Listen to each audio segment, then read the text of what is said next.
Hi all, my name is Alberto Monge and I am highly pleased to lead this module within the context of Peri-Implantitis, which is a collaboration in between LifeNet Health and the American Academy of Periodontology. I do not have any direct conflict of interest, and here you have all the information disclaimer.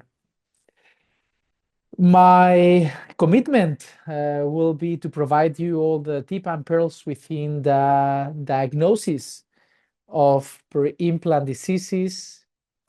And after this educational module, you will be able to evaluate which are the systemic and local predisposing factors associated to peri-implantitis, to know what is the stepwise approach used in the effective treatment of peri-implantitis, and also to understand what is the long-term effectiveness that have been reported in the literature.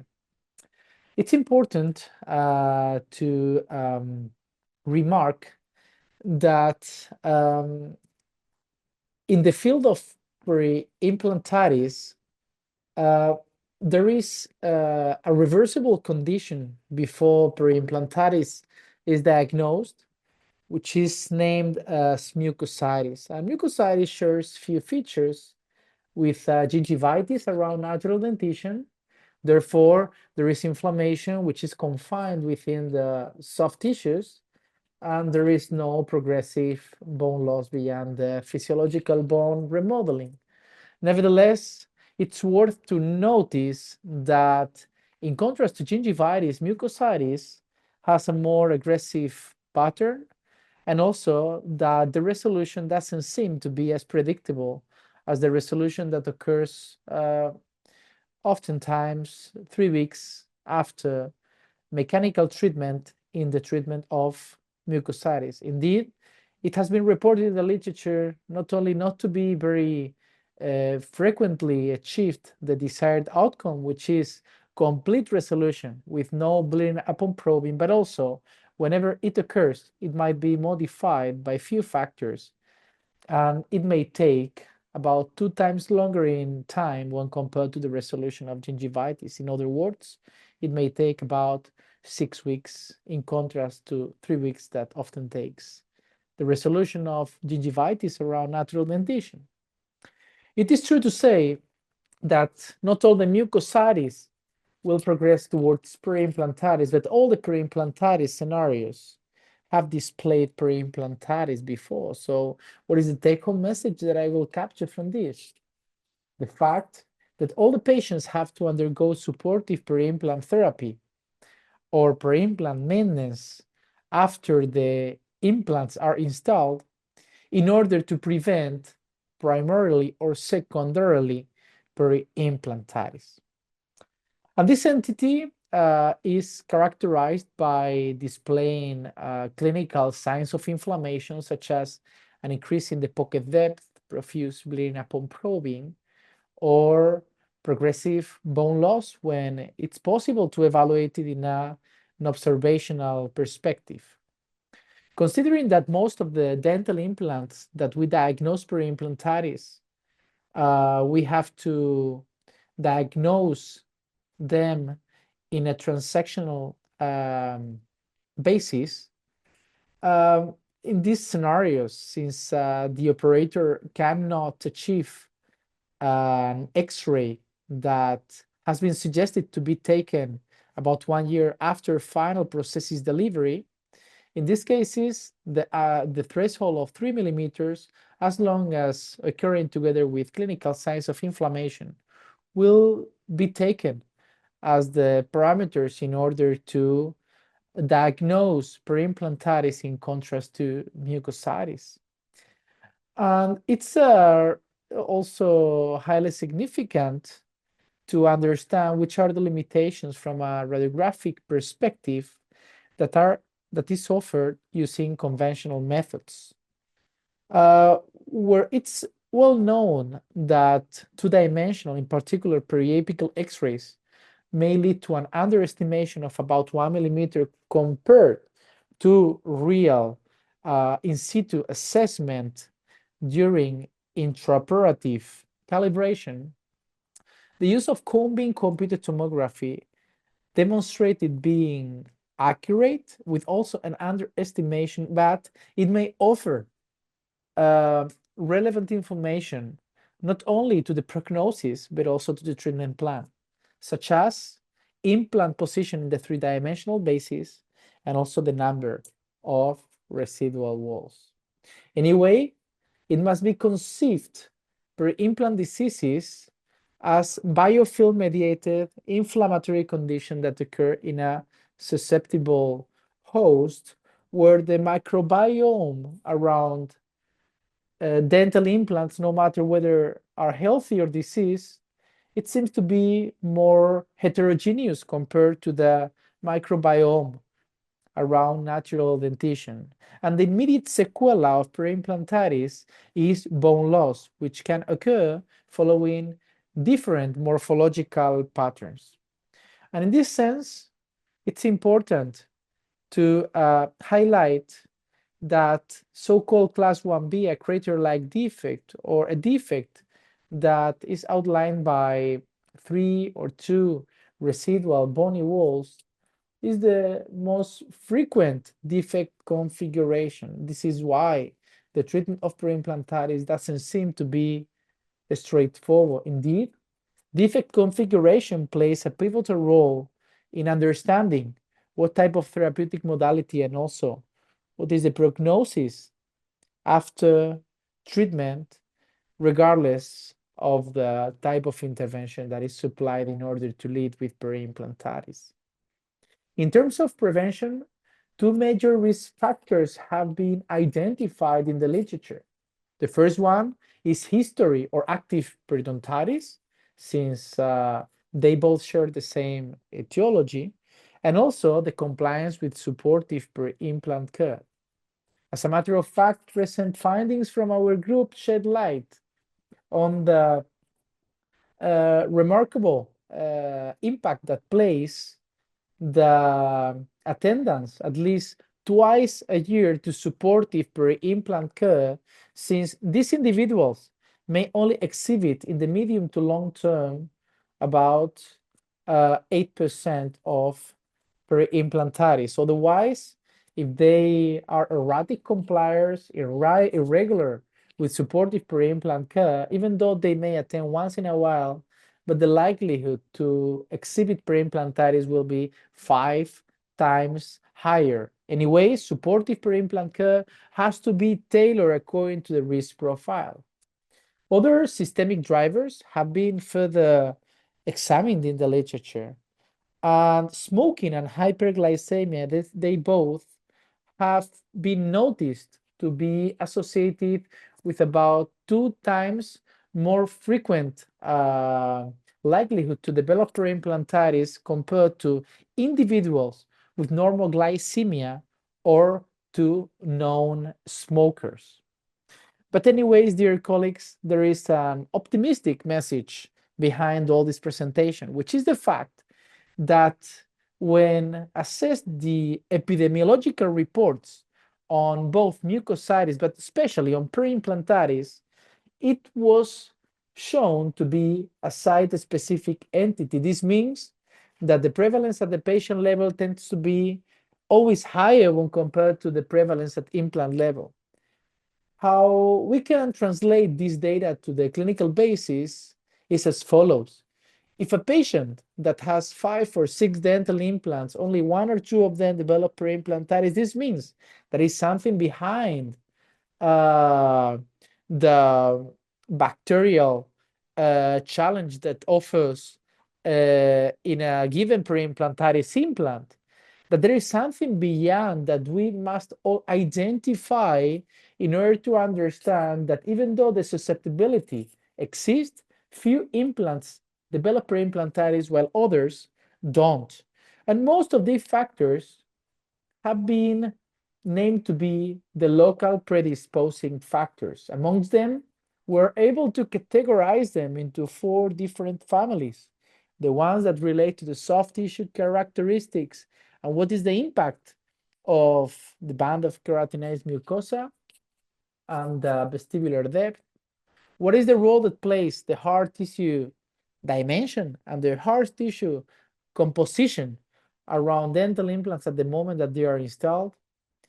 What is the relevant aspect that plays the surgical elements, especially the implant position in the three-dimensional basis, which is something that has been extensively discussed at the latest American Academy of Periodontology and Academy of Osseointegration joint consensus meeting. And last but not least, the importance of the prosthesis component, its design, and also the um, the distance from the restorative margin to the alveolar bone during implant placement and how that's relevant in order to prevent peri-implantitis. So in regards to the secondary prevention, and so you can identify what is the significance of the soft tissue characteristics, it has been already disclosed that the complete resolution of mucositis is not so predictable. It may occur in about 40% of the cases. But most relevant is the finding that help us to understand the role that plays the buccal band of keratinized mucosa in order to increase the likelihood to resolve mucositis. In fact, cases that are characterized by the lack of buccal band of keratinized mucosa have been noticed to be less associated to disease resolution. So as a secondary preventive approach, it's important to identify, to evaluate which are the buccal soft tissue characteristics. And if they are not suitable to preserve peri-implant health, it might be interesting to condition the soft tissues. When it comes to the association with peri-implantitis, the lack of keratinized mucosa in the clinical basis, and this is a clinical study performed in our center, have been associated with about 10 times higher likelihood to develop peri-implantitis in erratic patients, those individuals that are not the best candidates to carry dental implants since they come to supportive peri-implant care once in a while or less than what has been suggested, twice a year.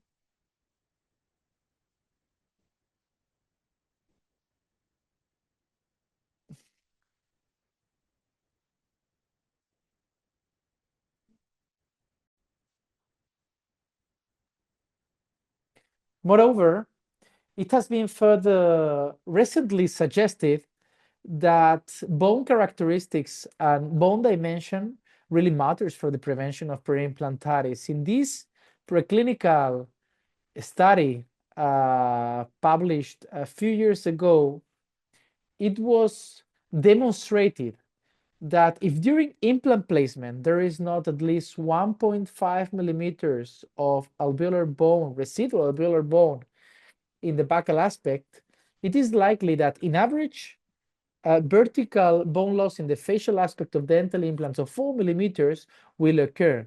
This is why it has been advocated a critical buccal bone thickness of at least 1.5 millimeters in order to prevent major physiological bone loss that eventually may lead to plaque accumulation in the exposed implant micro roughness in the buccal area that can be the precursor for peri-implantitis. The reason is because primary stability occurs under the expense of the cortical buccal bone thickness. It is known to be highly friable, to be not very well vascularized, and therefore in open flap approaches, when the blood supply is interrupted from the periosteum, the occurrence of bone loss in the buccal aspect may predispose for plaque accumulation in the implant roughness and therefore to perpetuate the phenomenon of peri-implantitis. These scenarios can explain why might be situations where under patients with adequate plaque control but and few dental implants placed uh, in the same way but in different implant position or with different alveolar bone dimensions, some of them, in this case only one of them, develop peri-implantitis, while the other one, as it is shown in the occlusal view, it was placed within the alveolar bony housing, and therefore peri-implantitis didn't occur whatsoever. So the soft and hard tissue characteristics have to be evaluated upfront in order to prevent peri-implantitis.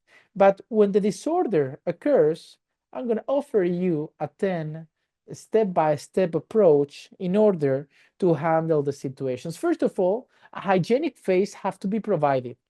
The rationale for this is to modify the characteristics of the soft tissue in case that it has to be eventually go through the surgical therapy. Moreover, in order to identify these local confounders, to modify the behavior of the patient when some of these systemic drivers are present, and also to give a chance for disease resolution. This may not be uh, highly predictable. Nonetheless, emerging data is showing promising outcomes with a disease resolution in the long term greater than 40%. So it is advocated to apply non-surgical therapy. If at 6 to 8 weeks it still exhibits uh, residual pocket depth with profuse bleeding upon probing, might be an adequate argument in order to undergo surgical therapy with the attempt of reducing pocket depth to 5 millimeters or less and to resolve the inflammatory condition. For this, I would recommend to remove the prosthesis with the goal of achieving adequate access for surface decontamination, and the primary access has to be achieved under an internal bevel incision followed by a full thickness flap. And here is the stage where it's critical to appraise it in order to identify which are the areas inside of the bony housing, the areas that exhibit an intrabony component, and also the areas either outside of the bony housing or the areas that are in the supracrestal component, because in the former is the area where surface decontamination has to be carried out using mechanical devices such as titanium brushes and also other chemical agents such as hydrogen peroxide to eliminate all the bacteria, to reduce the bacterial concentrations, to eliminate the endotoxins or other chemical and pharmacological agents that have been suggested in the literature with different rates of complete surface decontamination. Later on, in the intrabony component, regenerative therapy, namely reconstructive therapy, is suggested in order to build up the lost or injured bone, and therefore with the final endpoint of reducing pocket depth. At this point,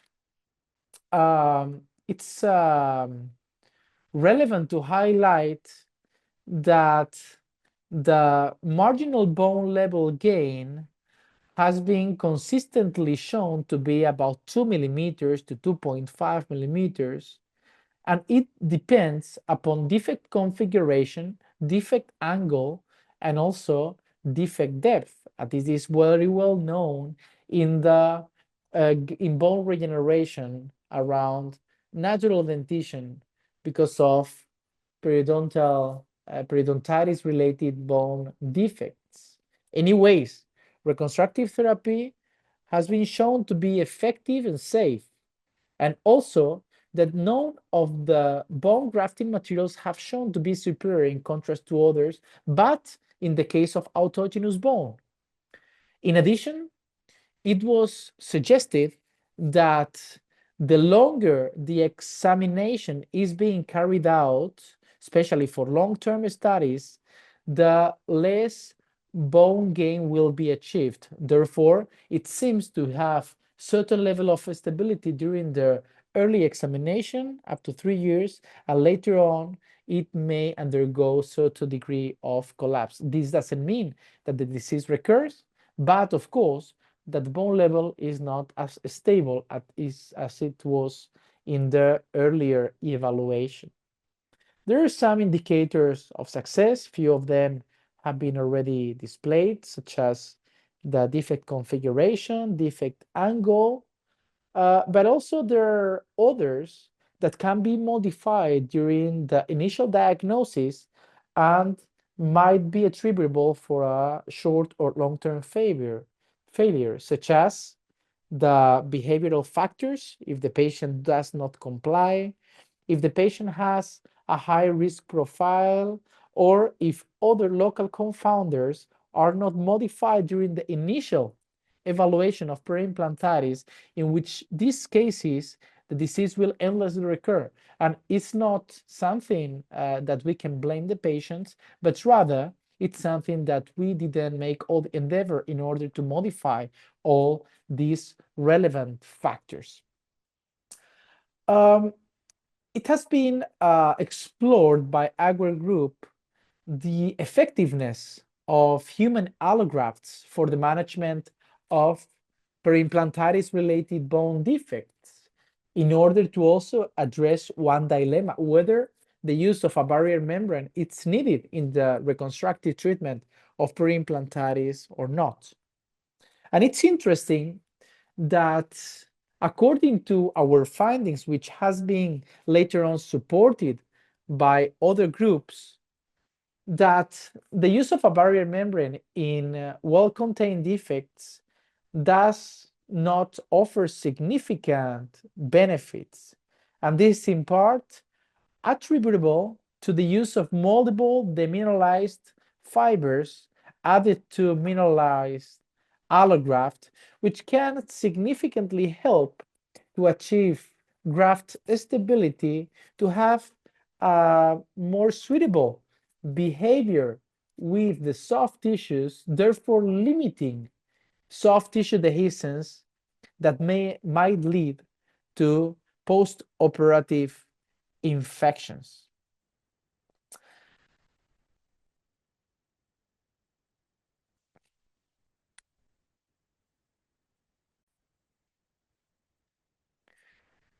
Furthermore, our group has recently explored what is the impact of defect angle, which is a study that was sponsored by LifeNet Health.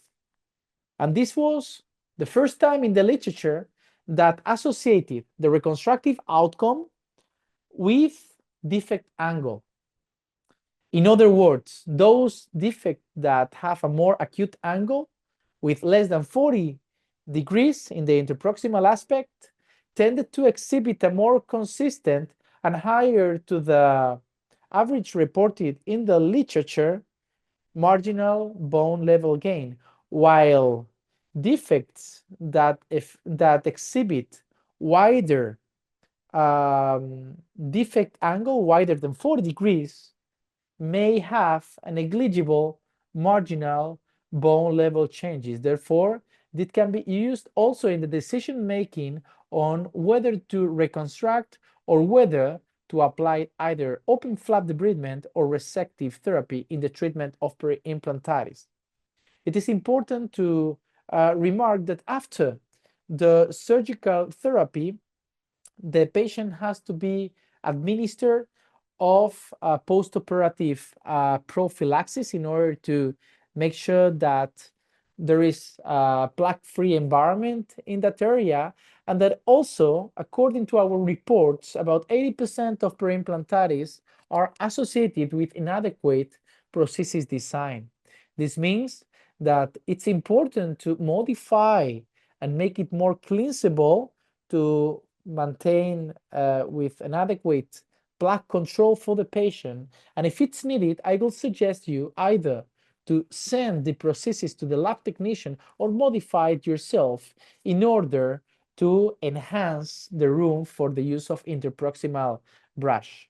Last but not least, the professional administered plaque control measures have to be tailored according to the risk profile. But after the treatment of peri-implantitis, I will suggest at least 3 to 4 times a year in order to monitor and to control also other factors associated to the success of peri-implantitis. And the good news is that it seems that in the medium to long term, the likelihood for disease resolution tends to be about 60%. This means that the treatment of peri-implantitis is safe and effective. It may help to maintain the implants within a healthy environment and also to enhance the prognosis if it's considered survival the final endpoint. Therefore, dear colleagues, as conclusions, the peri-implant diseases are indeed biofilm-mediated inflammatory diseases, and these are predisposed by local confounders that they can be effectively treated in the long term, and that this is mainly dictated by pocket depth reduction to 5 millimeters or less. But here, supportive therapy, it's indeed key for the long-term success. So here I'm going to formulate some questions. The first one is the one that states as follows. Is peri-implantitis solely bone loss at the proximal aspect of dental implants? And the answer is no. Bone loss is not the only criterion to diagnose peri-implantitis. In fact, it has to be a composite definition entailing not only radiographic characteristics, but also clinical signs of inflammation. The second one is the one that focuses on the prevalence. And the question is the following. Is the prevalence of peri-implantitis equal at patient and implant level?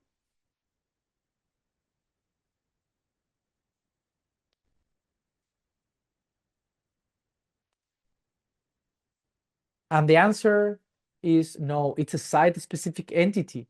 The prevalence at patient level, it's always higher compared to the prevalence at implant level. What dictates primarily the surgical therapeutic modality? Which of these factors? Even though it's important the width of keratinized mucosa to be conditioned simultaneously or in a stage approach, and also the anatomical location, I will say that primarily is dictated by defect configuration, whether it's contained, partially contained, or non-contained. How many times must the patient be encouraged to attend to supportive peri-implant care?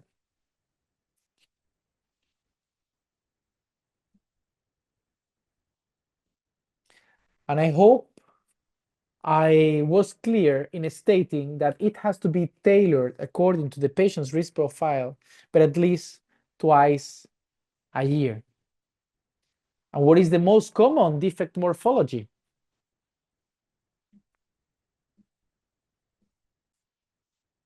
Class 1B, according to our classification, so-called a crater-like defect, it's the most frequently encountered defect configuration in the diagnosis of peri-implantitis. With this, I would like to thank the American Academy of Periodontology and LifeNet Health, and thank you all for attending to this module on the exciting field of peri-implantitis.